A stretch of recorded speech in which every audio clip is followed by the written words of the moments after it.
Hey friends, this is Andy. Chorus.ai is the platform for the Vice President of Sales. Chorus believes that customer conversations are a company's most powerful but most underutilized and overlooked asset. With every sales call and meeting seamlessly recorded, transcribed, and analyzed in real time, Chorus.ai provides an unparalleled view into your sales and customer success teams. Highlight coachable moments, uncover insights about your competitors, proactively identify at-risk deals, and so much more with Chorus.ai's elegant and easy-to-use solution for today's data-driven sales leaders. And even better, reps can get started for free today and start seeing real results within the first 5 minutes simply by going to hello.chorus.ai/signup. That's hello.chorus.ai/signup. Remember, Chorus.ai, today's platform for the VP of Sales.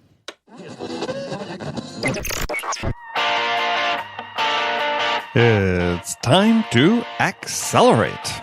Hey friends, this is Andy.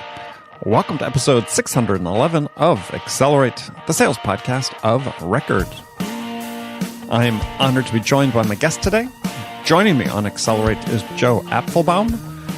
Joe is the CEO of Ajax Union, a digital marketing agency. He's a business strategist, a keynote speaker, coach, and author.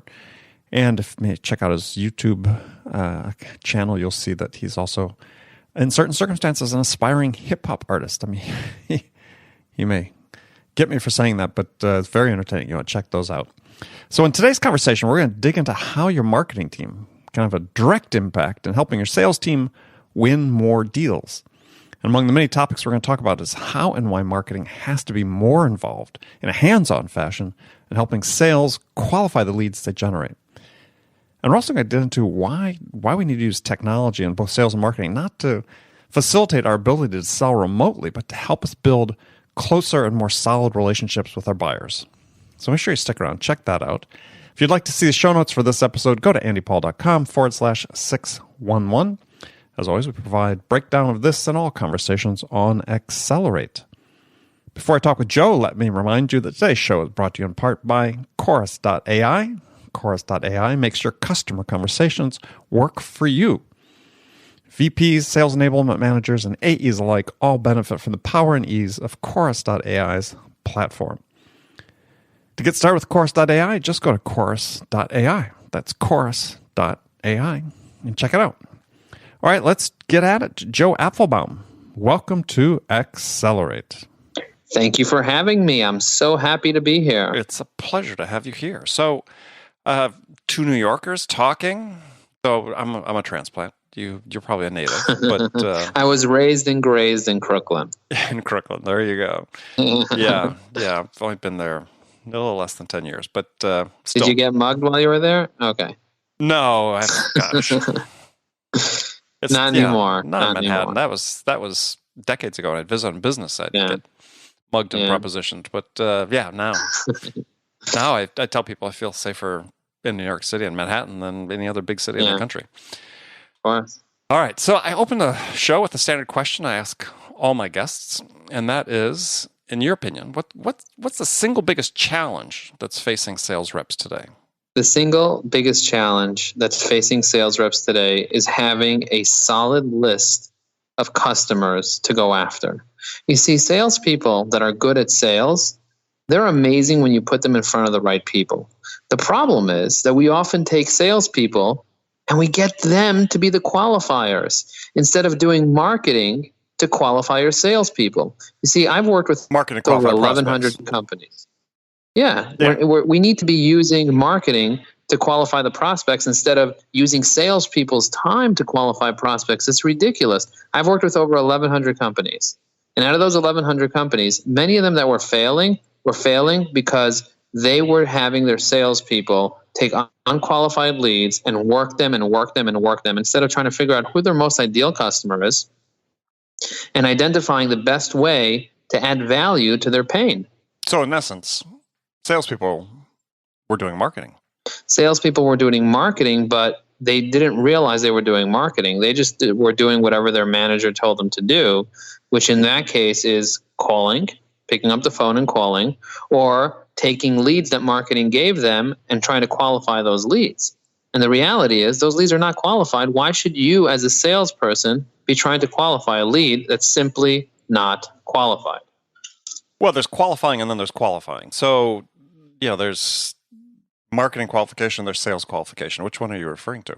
So there's a combination. So for example, let's say you have somebody that fills out a form on your website, right? They put in their name and their email. So some people have their salespeople call them back. Well, obviously, if they put their name and their email, they're ready to buy. But the reality is there's other information that you need to get out of them in order to know if they should even be talking to a salesperson. Like how much revenue do they do, what their budget is, what their actual need is. So you can have marketing automation tools be able to get that information out of them before the salesperson starts calling them and hounding them and hounding them and hounding them. There's a company that sells saunas. So I went online just to be able to test their sales process. And I just put in my name and my email and my phone number. And they've been calling me every single day for about a month, having salespeople call me every day. And I'm not picking up. I see them calling. It's on the caller ID. I don't pick up. I want to see what messages they're leaving me. I want to see what emails they're not. First of all, they're not even sending follow-up emails. They're just calling and calling and calling and calling. They're not emailing me. They're not connecting with me on social. They're not qualifying me. They're not nurturing me. They are literally just calling. What's wrong with you? Do you have nobody else better to call? Do you have no prospects that are actually have better indicators that help you call? I'm not talking about just calling a random company that didn't raise their hand. I'm talking about somebody that already raised their hand. Don't bother calling them unless you know they're qualified. That's the idea. Okay. So, this obviously raises lots of questions about sales behaviors. We sort of led off earlier because, some of the worst offenders in this are, companies that sell marketing and sales automation tools. Of course.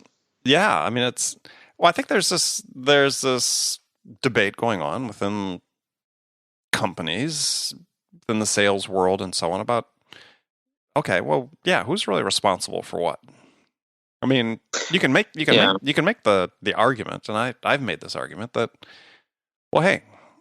cold calling, right? There's in the sales world, there's sort of this like schism that exists between those that think that the only way to develop a prospect is cold call, and the others who believe the only way to develop a new prospect is through inbound. And the twain shall never meet, though there is obviously a middle ground. But think about it. I mean, cold calling is really awareness building. Yeah. I mean, it's fundamentally a marketing. It is a marketing. Cold calling is definitely a marketing tool. And if you're using your best sales rep for a marketing tool, you're not being efficient. It's fine if you don't want to be efficient. It's fine if you make so much profit off each deal that it's worth it for you to have major inefficiencies. But most organizations that I know are not highly profitable, and their sales reps are not giving them return on investment. So you have to really think about the most profitable way for you to use your really good salesperson's time. You see, we at Ajax Union, we worked with a company called MakerBot. I don't know if you ever heard of them, but they manufacture 3D printers. They had 25 sales reps. They had 25 sales reps, and the 25 sales reps that they had there needed more leads. Now, they were spending tens of thousands of dollars on AdWords every single day, and what they needed to do is they wanted to drive more leads, and the AdWords was not producing enough leads to keep their 25 sales reps happy, to keep them occupied, to keep them busy. So they called us in, and we looked at it, and we saw that there were major inefficiencies within their AdWords campaign. We changed all the targeting, we changed the inefficiencies, and we doubled their lead flow. Now, the problem with that is when you're doubling your lead flow, now the sales reps are inundated with many more leads that they never had before, and their sales went down. Their sales didn't go up, their sales went down, because before they were able to properly qualify and properly deal with each lead and milk that lead, and they were able to close the deals. And the best sales rep got the best deals before, but there were just not enough deals, and there were not enough leads. Now that there's too many leads, the best sales reps were dealing with garbage leads. So their sales actually went down. So they came to us and they're like, great news, you doubled our leads. We're so happy. That's what we hired you to do. What is it going to take for us to be able to improve our sales? And we looked at their process and we said, your sales reps can't be qualifying the leads. We need to have marketing automation. They're like, yeah, we paid for Marketo, but we can't implement it because our current agency and the current people internally told us it takes 6 months to do and blah, blah, blah. I was like, 6 months to do? Yeah, 6 months to finish the whole thing, but you can get started in 3 weeks and get a certain portion of it done, the qualification portion of the email logic done. So they're like, all right, take a stab at it. We took a stab at it, and within 60 days, we doubled their sales because the best salespeople were getting the best leads coming in from AdWords, and they didn't have to deal with all the other stuff because the software was taking them through a logic tree that would indicate which leads are the most likely to be able to close within a certain time frame and which leads had the highest potential order. So you know what the priorities are. You see, people don't need to manage their time. Salespeople do not need to manage their time. Salespeople need to manage their priorities. Mm-hmm. And that's what it's about. If you know which lead is you should be spending your time with, if you know which events you should be going to, if you know which neighborhoods you should be hanging out with, that's what makes the difference between a great salesperson and an amazing, incredible, phenomenal salesperson. It's not just having really good sales skills. It's also understanding how to communicate with your prospects, how to leverage technology to help you out. And that's going to make all the difference between having a successful sales campaign and just failing miserably and not getting your return on investment. Yeah, no, I agree on the whole idea of prioritization versus managing time. And I also agree, that at heart, I mean, there's really very few skills someone needs to master in order to be able to build the relationships that they need in order to sell something, and very few skills they need to master in order to leverage the technologies you talked about. I mean, it's prioritization. So I do have to ask you a question, a little bit of a digression. So tell me about the hip-hop video on your website. So one of the things that I realized, I think you're the only B2B marketer I've interviewed that has a hip-hop video on their website. But anyway. One of the things that I realized after going to dozens and dozens of networking events every single year, I tried to go over 100 a year, but every single networking event that I go to, people have these lame elevator pitches, right? You hear like, "Hi, I'm Bob, and I sell marketing automation. Oh, hi, I'm Nancy, and I do phone systems. If you need a phone system, call me. If you don't have a phone to call me, I don't know what you should do," right? I don't know. Like, dude, I tune out. I'm on my phone, I tune out. But when I get up and I'm like, yo, my name is Joe. I'm the B2B sales pro. I do 10x conversions. I make it rain. You should hire me so I can solve your pain. Everybody's paying attention. They all put their phones down. I get a round of applause. Everybody stands up, and nobody ever forgets. No, you're quite good. Nobody forgets. I'll say this again to all the sales reps listening to this. Nobody will forget when you do things with enthusiasm and you stand out. Now, I'm an Orthodox Jew. You see me, I have a beard. I have a yarmulke. I look like the second coming of Matisyahu. Exactly. I look like a rabbi, and I'm sitting over there eating my kosher meal. It's all wrapped in paper foil with a bunch of stickers on it, and I'm like all different from everybody else.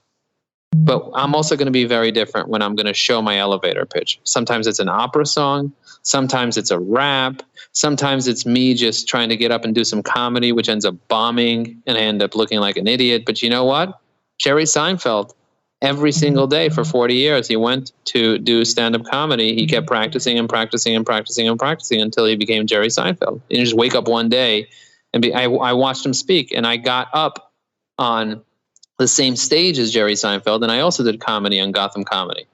And I had the yitzes to go do that in front of 300 people. But, it took a lot of self-development. And Jim Rohn, I don't know if you ever heard of Jim Rohn. Sure. But if you're a salesperson and you haven't heard of Jim Rohn, you got to, listen to what he says. And one of the things that he says is you have to work harder on yourself than you work on your business if you want to succeed. You have to work harder on yourself. It's all about personal development. If you want to be great at sales, you got to develop yourself, and you got to develop your systems, and you got to develop your skills. But that's me. That's me overcoming my fears of rejection, my fears of not being enough, my fears of failure. So I don't know if that answers your question, but that definitely takes you on a road. No, it is great. I mean, because it's one of my huge themes on the show and in the work I do with companies is is, how do we inspire salespeople, regardless of age? How do we inspire salespeople to invest in themselves, as Jim Rohn talked about? And I think that's one of the real central challenges, maybe not just in sales, maybe in every profession, but certainly in sales these days, is that there's not enough time being spent. I mean, not enough books being read, not enough podcasts being listened to, and that's not saying that just because we're on a podcast here today. Just not enough. Yeah. I mean, I know how many people listen to podcasts. I know sales podcasts. I talk to other podcasters. I know how many books the best-selling sales authors are selling.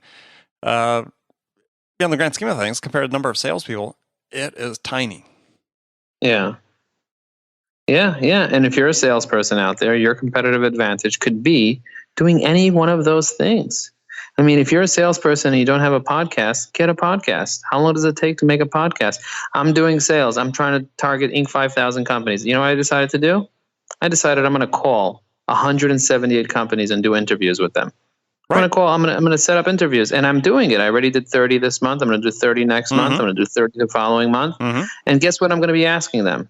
I'm going to be asking them intimate questions about their marketing budget, about what they believe in, what they don't believe in. And they're going to trust me because they're on a podcast. And they're going to give me all the information that I need. And guess what? 90% of them are not going to be qualified leads for me, but 10% of them are. And I'm going to show the world how I can use a podcast.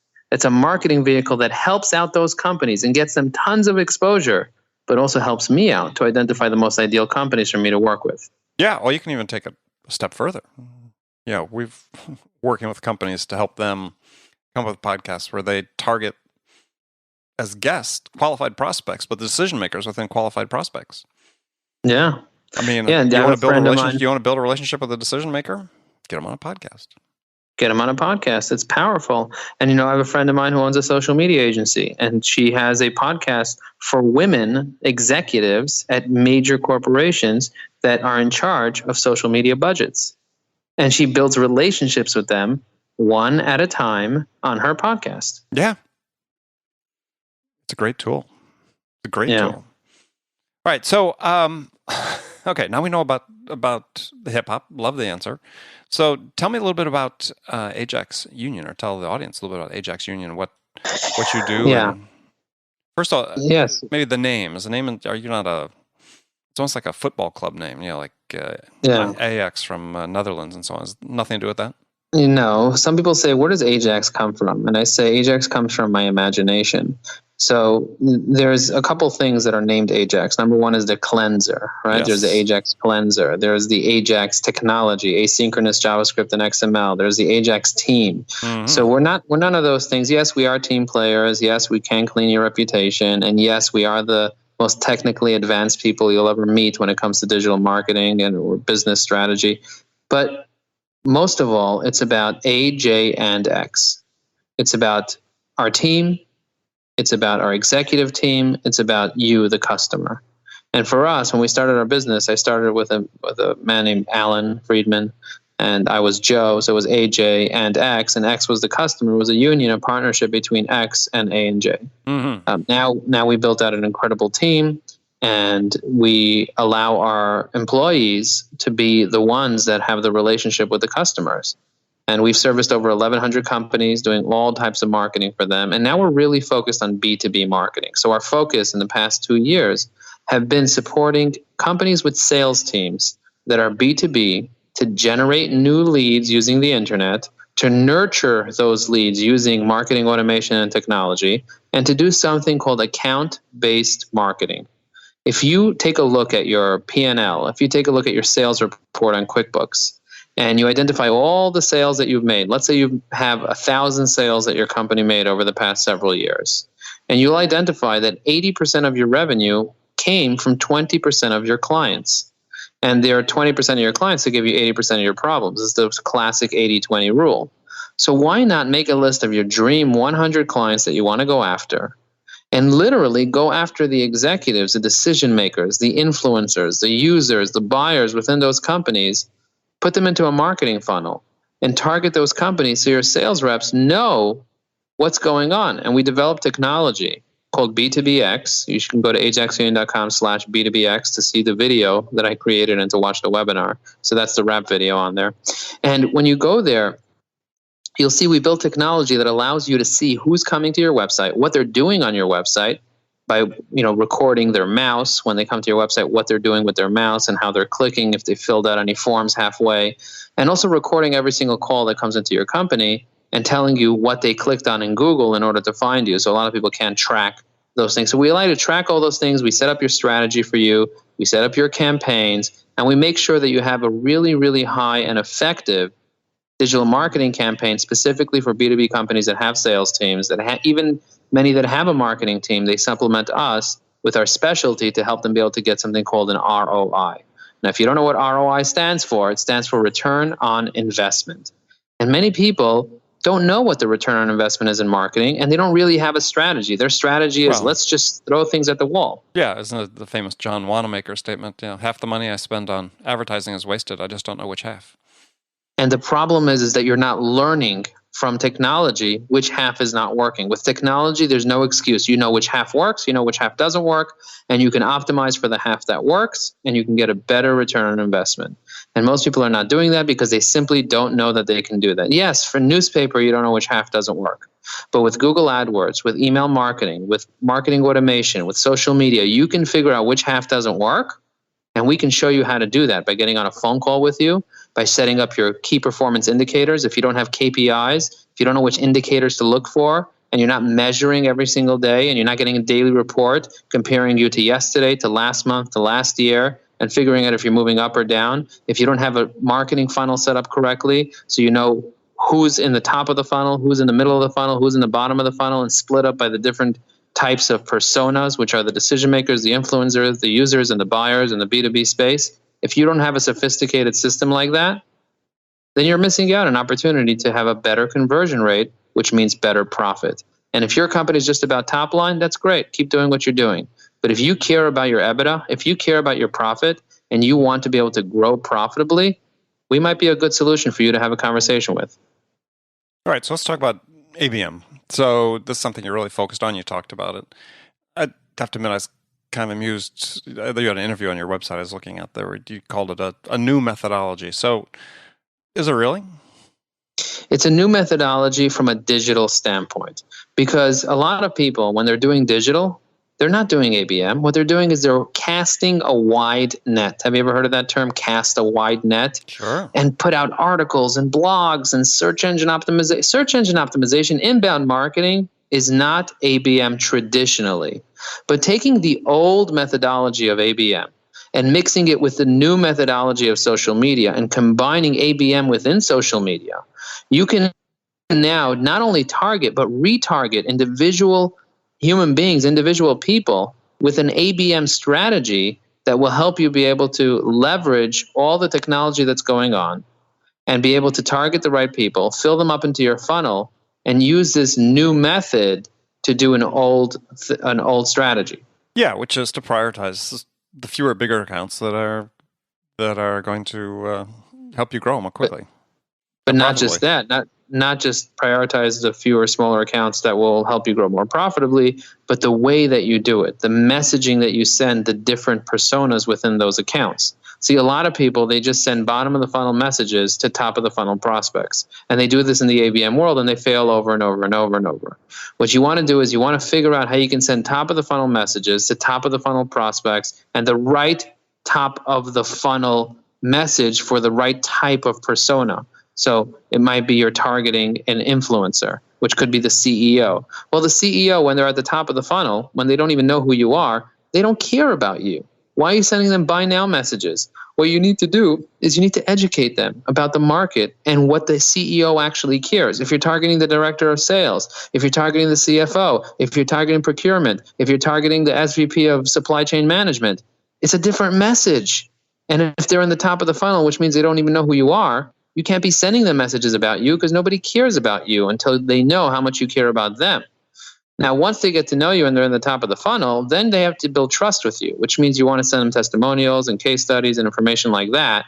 And once you send them that and they're engaging with that, you want to take them from know to trust, then to like you, which then you start talking about how great your company is. But you don't want to get there right away because that's just like a sleazy sales approach that just doesn't work anymore in today's world. Well, it seems to be one of the problems that the companies have with using inbound or ABM is that they sell in a way using the technology in a way that they wouldn't in a face-to-face in terms of Correct. the presumptions they make about how they can presume on the relationship too early and so on. I mean, look at your B2B, look at your average B2B company that has Facebook, that has Instagram, that has Twitter, that has LinkedIn. They're selling. They're just straight selling, and they're wondering why they have no engagement. If you're listening to this and you're a sales rep, I want you to go to your own company's Facebook, Twitter, LinkedIn, Instagram, and tell me how much engagement you have. Chances are you have very low engagement, like extremely low, like it's crickets. Why? Because your messaging does not match the personas that you should be targeting. And when they do match, you have incredible engagement because it relates to them and they love it and they don't feel like they're being sold, and then they trust you and they build a relationship with you. And that's what's going to drive business in the B2B world, relationships, even on social. Yeah, well, everywhere, right? Even in social notwithstanding. Yeah, I mean, I think one of the things that I see with companies in B2B world is, I talk to many, is that they're now sort of becoming dependent on the technology and actually reluctant, ironically, to actually go out, leave the office and go talk to somebody. Yeah. I mean, they're reluctant to go out and talk to people. You will need to get out in front of people. I mean, you got to use technology as a tool to get you closer to people, not further away. Okay. Good saying. I think you need to wrap that one. So for your product, B2BX, now is that something that's only available if people are also engaging you as a consulting company, or is it something that's a standalone product? We did only offer it as a consulting company initially, and then we realized that a lot of clients don't want the actual execution. They just want that portion of the technology and they want insights on how to use it. So we created a very affordable offering that just has a bunch of technologies and a call every month to be able to share, to help you with the insights, to figure out how to use those insights in order to drive more sales. So yeah, now it's available as a separate offering as of 60 days ago. And so this is meant to replace elements of the sales stack and MarTech stack that people have built on their own, cobbling together various... either replace it or complement it. Most of the time it's complemented. You're going to be like, oh, I already know who comes to my website from HubSpot. No, HubSpot gives you a crappy version of that. We give you an organized version. We tell you who the names of the people are within the company. We give you their email addresses. We help you. Like, there's so much more that we do with our software because we've tested out dozens of Marcom softwares within each one of the spaces, whether it's showing you what people are doing, showing you who they are, and we found the right tools that actually give you much better information. They're more expensive, but they give you much better information. They tie it in with CRM, they tie it in with data, with proper big data, and we allow you to be able, and then we have a call with you to actually show you how to actually use that, whether it's with ABM or with any other strategy that you're using. Yeah, because it seems like one of the problems that I'm seeing with companies with quote-unquote big data is they don't know how to really interrogate the data to understand, to ask the right questions about it. That was the biggest issue with us. We were selling the technology standalone for a couple of weeks, speaking to dozens of people, and they were like, yes, I have tons of technology I don't use. If you get on a call with me every single month and show me how to interpret this technology, show me how to use these insights, I'll buy the technology. So that's what we do now, and that's our competitive advantage, the fact that we're able to invest in getting on the phone with these companies, with these directors of sales, with these directors of marketing, with these CEOs, and showing them what they could be doing, giving them the ideas that they need, the strategies and tactics that they can implement on their own, has been invaluable for our clients. Excellent. Good. So, Joe, tell folks how they can find out more about you and connect with you. Yeah, so to find out more about our company, go to www.ajaxunion.com. If you want to find out more about B2BX, go to ajaxunion.com/B2BX. I encourage all of you to connect with me on LinkedIn. I have one of the most popular profiles on LinkedIn within my space. I have a 5-star profile. Go look me up, Joe Apfelbaum on LinkedIn. You could also check out my Facebook. I'm extremely active, and I have a lot of motivational stuff that I do on there. I do selfies, and I do lives, and I do all types of stuff. If you want to check out my personal website, if you want to hire me as a speaker, or you want to check out my personal podcast, I have a podcast where I support entrepreneurs to create 7-figure breakthroughs in their life. Go to joeapfelbaum.com, and you can see that right there. I have an amazing podcast on iTunes called The Breakthrough Maze. where I coach people anonymously to help create seven-figure breakthroughs in their life. And my goal is to create 1 million seven-figure breakthroughs for entrepreneurs. So I'm really excited about what I'm doing. I'm really excited about our business and about supporting businesses to grow, specifically sales teams and marketing teams in the B2B space. All right. Perfect. Joe, thanks a lot. Thank you. Friends, thanks for It spending was awesome. Oh, great. Glad you enjoyed it. So, friends, thanks for spending this time with me today. Make sure you come back tomorrow or the next day, whenever, for the next great episode of Accelerate. Get a chance before then. I really appreciate you. Go to iTunes, wherever you listen to this podcast. Subscribe, leave us a review.